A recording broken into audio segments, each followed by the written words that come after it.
Resonance imaging.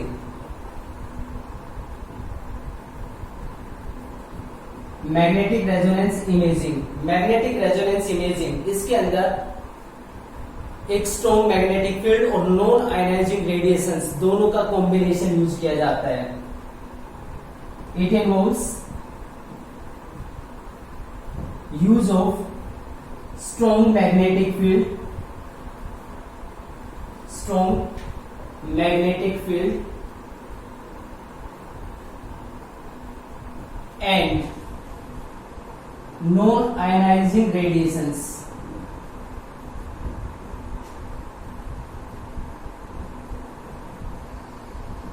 It involves use of strong magnetic field and non-ionizing radiations to detect the pathological and physiological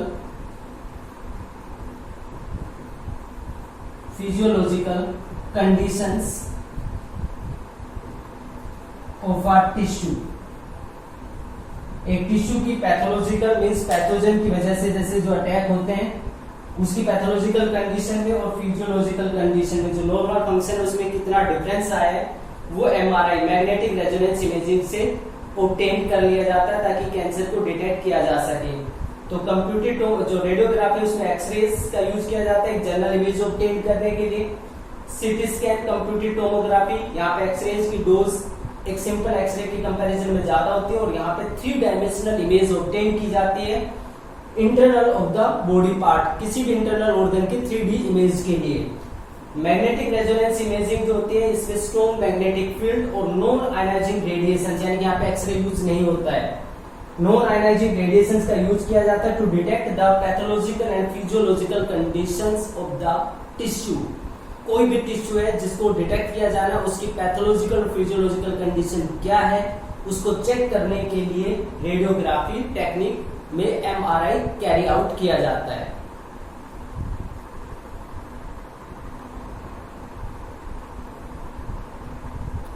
now the next part is antibody और antigen antibody interactions.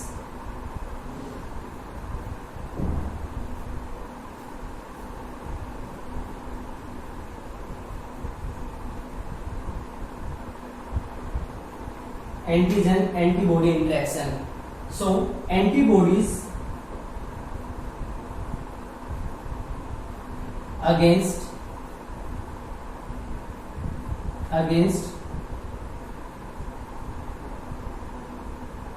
against cancers antigens, antibodies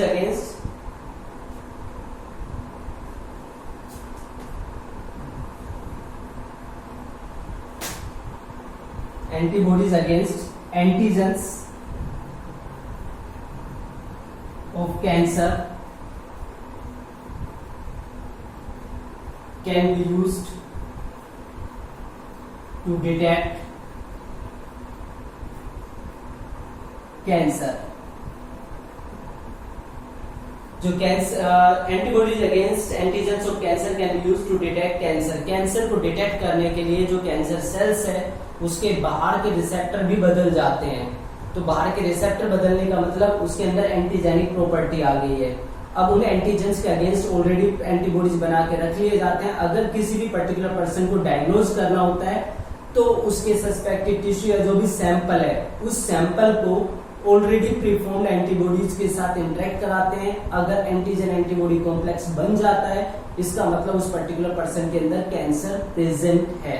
तो antigen antibody interaction का भी utilisation किया जा सकता है cancer को detect करने के लिए।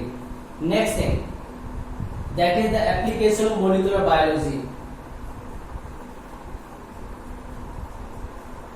Molecular biology molecular biology generally deals करती है जो जेनेटिक मटेरियल डीएनए और आरएनए से रिलेट करती है। तो यहाँ पे मॉलिक्यूलर बायोलॉजी का यूज कैसे किया जा सकता है कैंसर को डिटेक्ट करने के लिए। तो मैंने आपको बायोलॉजिकल एजेंट्स में बताया कि कुछ जीन्स होते हैं जिसकी वजह से कैंसर होता है जब वो एक्टिवेट हो जाते हैं। अब सभी लोगों के अंदर तो कैंसर नहीं हो सकता, इसका मतलब कुछ के अंदर वो जीन्स सेंसिटिव होते हैं और कुछ के अंदर काफी रेजिस्टेंट होते हैं। तो मॉलिक्यूलर बायोलॉजी की हेल्प से हम उन सेंसिटिव जीन्स को, यानी कि उन लोगों के अंदर वो जीन्स फाइंड आउट कर सकते हैं, देख सकते हैं कि वहां पे सेंसिटिव जीन कितने हैं या किस तरह के जीन प्रेजेंट है।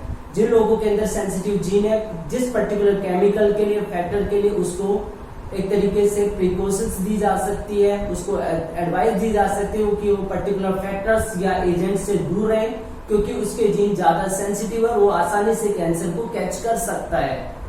So molecular biology it is applied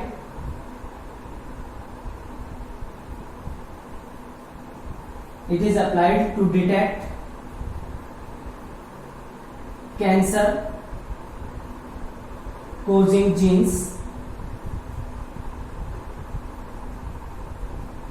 in susceptible, or you can say sensitive individuals। जो सेंसिटिव इंडिविजुअल्स हैं उनके अंदर कैंसर कोजिंग जीन्स को डिटेक्ट किया जा सकता है। अब जो वो सेंसिटिव हो, वो किस पर्टिकुलर केमिकल के लिए, उसके अंदर जो जीन्स है वो कितने ज्यादा सेंसिटिव है कैंसर कोजिंग के लिए, उनको फिर एडवाइस किया जा सकता है कि वो अपने आप को कैसे उन एजेंट से बचा के अपने आप को कैंसर होने से रोक सकते हैं। So it is applied to detect cancer causing genes in susceptible individuals. Such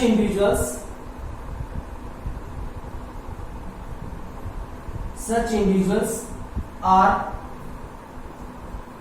very likely to develop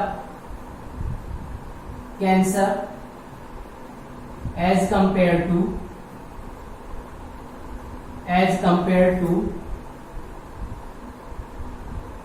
other individuals।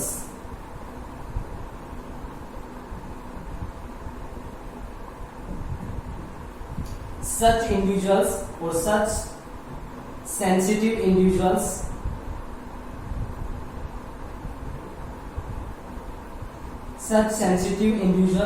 are suggested to avoid contact with specific type of carcinogens।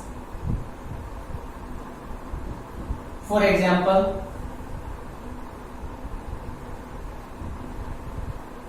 lung cancer that is caused by mainly smoke।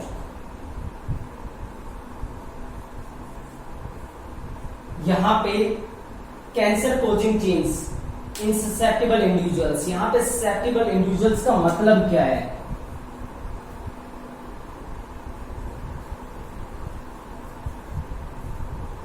Inherited means कुछ family ऐसी होती है जिसमें कोई ना कोई member हर generation के अंदर कैंसर का विक्टिम बन जाता है। अब पर्टिकुलर फैमिली के अंदर अगर इस तरह की का ट्रेंड देखने को मिल रहा है, इसका मतलब वहां पे कोई ना कोई जेनेटिक प्रॉब्लम है, क्योंकि जो कैंसर है वो ट्रांसमिट नहीं होता है one generation to next generation. तो यहाँ पे ये ट्रांसमिशन क्यों हो रहा है? एक्चुअल में ट्रांसमिशन इस वजह से हो रहा है क्योंकि जो जीन्स हैं, ओंकोजीन्स हैं, जो एक्टिवेट होते हैं वो काफी सेंसिटिव हैं और वो बहुत जल्दी ही अपने आप को एक्टिवेट कर लेते हैं उस पर्टिकुलर फैमिली के मेंबर्स के बीच में। तो ऐसे जो इंडिविजुअल्स हैं जो सेंसिटिव है, उससे पर्टिकुलर फैमिली से बिलोंग करते हैं, उनके अंदर कैंसर कोजिंग जीन्स को डिटेक्ट किया जाता है कि कौन से जीन है जो उसके अंदर सेंसिटिव है और किस केमिकल के लिए सेंसिटिव है। ऐसे इंडिविजुअल्स दूसरे इंडिविजुअल्स या दूसरी फैमिली के जो इंडिविजुअल्स हैं उनके कंपैरिजन में काफी आसानी से कैंसर को डेवलप कर सकते हैं। ऐसे सेंसिटिव इंडिविजुअल्स को सजेस्ट किया जाता है कि वो पर्टिकुलर स्पेसिफिक टाइप के कार्सिनोजेन से दूर रहे।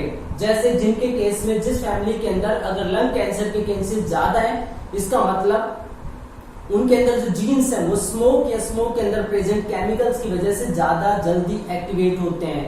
तो ऐसे पर्सन को एडवाइस किया जाता है कि वो स्मोकिंग ना करें और स्मोक पार्टिकल्स या जहां से भी उनको स्मोक का जो एक्सपोजर होता है वो उसको अवॉइड करने की कोशिश करें, तभी वो कैंसर से बच सकते हैं। तो मॉलिक्यूलर बायोलॉजी एक लेटेस्ट फील्ड है, एक लेटेस्ट मेथड है जो कैंसर को डिटेक्ट करने में, डायग्नोज करने में काफी हेल्प करता है। So that is all about the detection of the cancer. Now the last topic that is the treatment of cancer. Cancer को ट्रीट कैसे कर सकते हैं? चेक कर लिया, उस चेक करने के बाद डिटेक्ट हो गया कि कैंसर पर्टिकुलर पर्सन के अंदर प्रेजेंट है। अब क्या ट्रीटमेंट दिया जा सकता है, कैसे कैंसर को करेक्ट क्योर किया जा सकता है?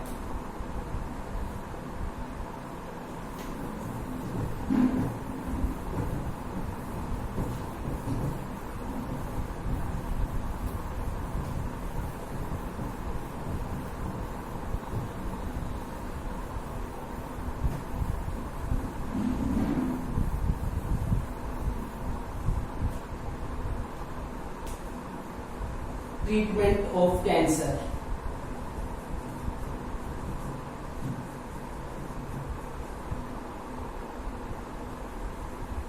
कैंसर को ट्रीट कैसे किया जाता है?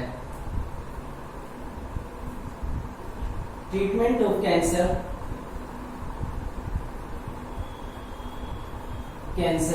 is carried out by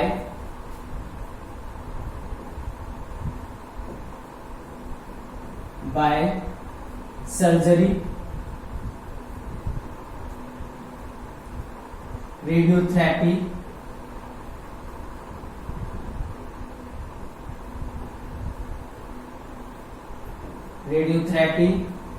immunotherapy,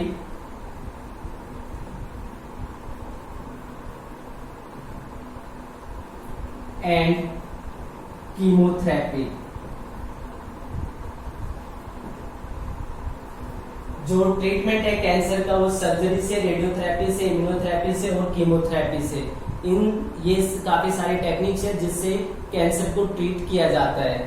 तो यहाँ पे जैसे सर्जरी की बात करें तो जो पर्टिकुलर टिश्यू सस्पेक्टेड है कि जो कैंसरस ट्यूमर है उसको सर्जिकली रिमूव कर दिया जाता है। सर्जरी, तो सर्जरी वहां पे की जाती है जहां पे ट्यूमर बना होता है। Cancerous tumour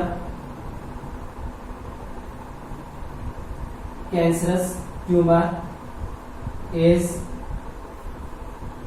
remove surgically, operation करके उसको कट करके बॉडी से बाहर निकाल दिया जाता है। उसके बाद आता है radiotherapy.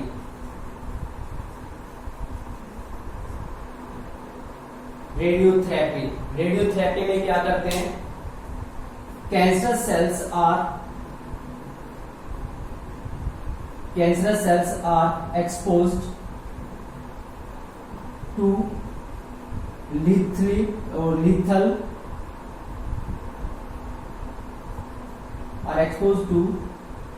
lethal radiations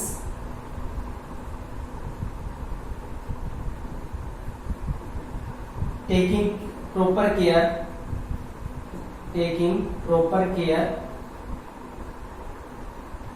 of surrounding tissues।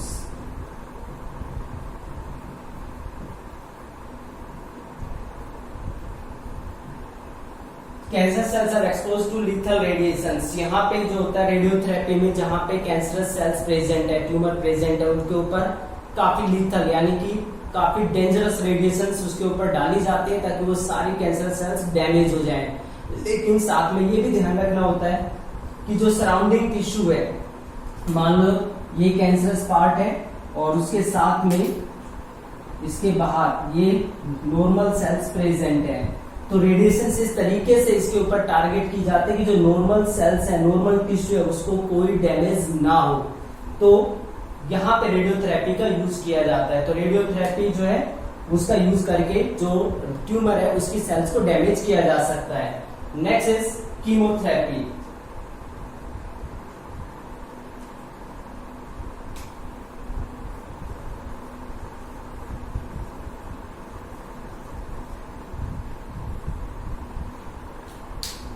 chemotherapy, various types of chemotherapeutic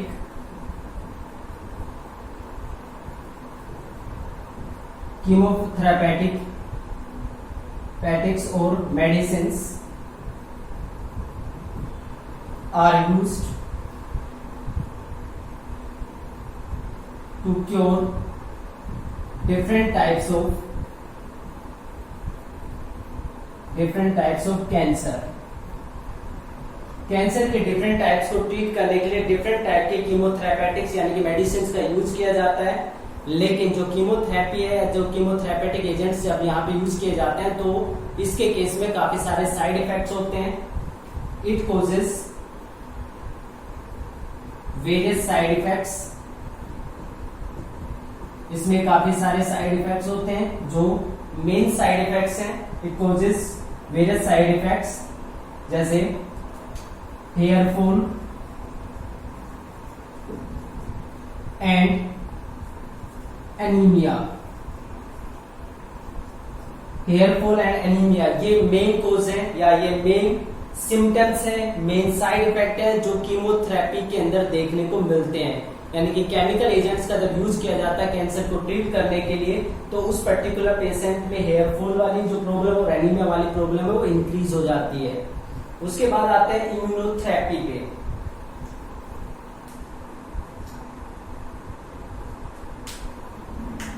तो सबसे पहले ट्रीटमेंट जो कैंसर का वो सर्जरी से, रेडियोथेरेपी, इम्यूनोथेरेपी और कीमोथेरेपी से किया जा सकता है। सर्जरी का मतलब है cancer tumour is removed surgically, cut करके सर्जरी जो होती है उससे उसको बाहर निकाल दिया जाता है। रेडियोथेरेपी कैंसर सेल को एक्सपोज किया जाता है लीथल रेडिएशन से, taking proper care of surrounding tissue, और सराउंडिंग टिश्यू को ध्यान में रखना होता है कि उनको डैमेज ना हो। थर्ड कीमोथेरेपी जिसमें वेरियस टाइप्स की कीमोथेरेपेटिक टैक्टिक्स या मेडिसिन का यूज किया जाता है डिफरेंट टाइप के कैंसर को ट्रीट करने के लिए। इसमें कुछ साइड इफेक्ट्स इंक्लूड होते हैं like hair fall and anaemia. Hair fall और एनीमिया ये मेजर इसमें साइड इफेक्ट देखने को मिलते हैं। अब बात करते हैं last one, that is immunotherapy.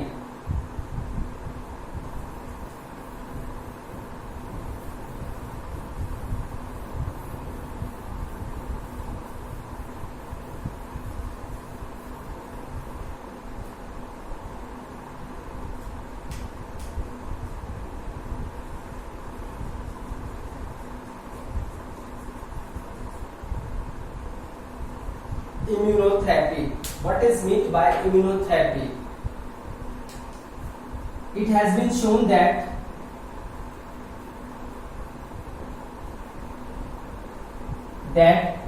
cancerous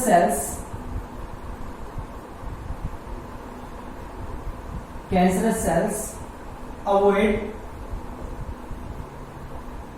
detection and destruction by immune cells.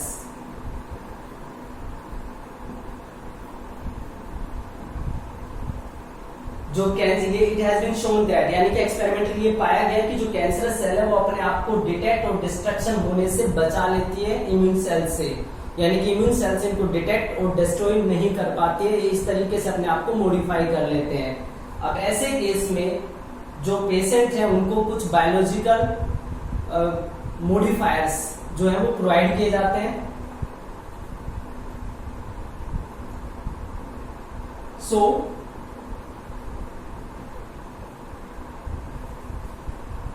So biological response modifiers are given to such patients. कुछ बायोलॉजिकल रेस्पॉन्स मॉडिफायर्स उन पेशेंट्स को दिए जाते हैं। फॉर एग्जांपल इंटरफेरोन्स, जैसे इंटरफेरोन्स होते हैं। अब जो इंटरफेरोन्स हमें पता है ये साइटोकाइन प्रोटीन्स होती हैं और ये जो नॉन इन्फेक्टिव सेल्स हैं उनको एक्टिवेट कर देते हैं कि वो अपने आप को पैथोजन से या जो कैंसर कोजिंग जो एजेंट्स हैं उनसे अपने आप को बचा सके। तो यहाँ पे जो काम है इनका इंटरफेरेंस का, ये इम्यून सेल्स को एक्टिवेट कर देते हैं कि वो कैंसर सेल को डिटेक्ट करके किल कर दें। Interference, this activate immune cells. These activate immune cells against cancer cells. ये कैंसर सेल के अगेंस्ट जो इम्यून सेल्स है उनको एक्टिवेट कर देते हैं, जिससे कैंसर सेल इम्यून सेल जो कैंसर सेल्स को डिटेक्ट करके और डिस्ट्रॉय कर देते हैं। तो इम्यूनोथेरेपी में ये जो मेथड है वो यूज किया जाता है, यानी कि बायोलॉजिकल रेस्पॉन्स मॉडिफायर्स, ये इंटरफेरेंस जो इम्यून सेल्स है उसके रेस्पॉन्स को मॉडिफाई कर देते हैं कि अब वो दोबारा से कैपेबल हो जाता है कि जो कैंसरस सेल्स है उसको डिटेक्ट कर सके, किल कर सके, जिससे कैंसर को कंप्लीटली खत्म किया जा सके। अब बहुत सारी ऐसी कैंसर है जिसमें एक मेथड यूज नहीं किया जाता बल्कि कलेक्शन ऑफ मेथड, यानी कि सारे मेथड यूटिलाइज कर लिए जाते हैं। Many types of cancers are treated using surgery, radiotherapy,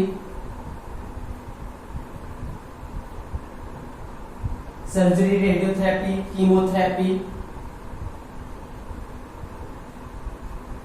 and immunotherapy. ये सारे मेथड्स का यूज किया जाता है। Many types of cancers are treated using surgery, radiotherapy, chemotherapy and immunotherapy